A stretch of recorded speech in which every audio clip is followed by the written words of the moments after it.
Hey guys, welcome to Drew Tutorial. If you are new here, special welcome. In this video, I will show you how to download HP LaserJet P3015 printer driver in Windows. So the first thing that we are going to do right here is to just open any browser. And then once you open any browser, just search this right here, which is the HP LaserJet driver download, and then click on enter. Once you do that, just go here on the HP support.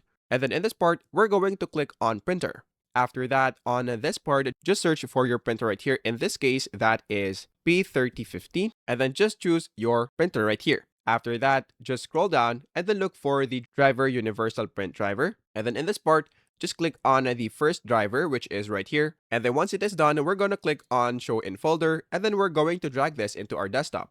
After that, go into our desktop and then we're going to extract it and then click on extract. And then after that, we're now going to delete the zip file.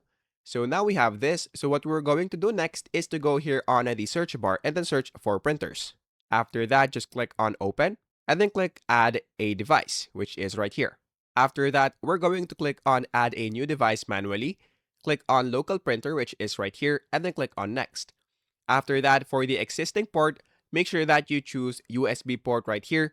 So if you see a USB port, make sure that you choose that. So in my case, I don't have that. So I'm just going to click on null and then click on next. And then in this part, what we're going to do on the manufacturer is to just click HP, which is right here, and then click on have disk.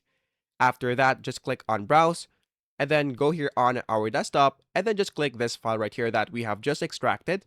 And then once you're now here, what we're going to do is to just choose the file that we want to use.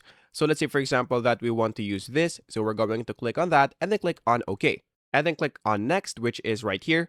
And then after that, you can just change the name if you want to, but I will just keep it as it is.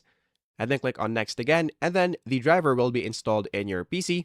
And then all you have to do right here is to just click on do not share, click on next. And then after that, click on finish.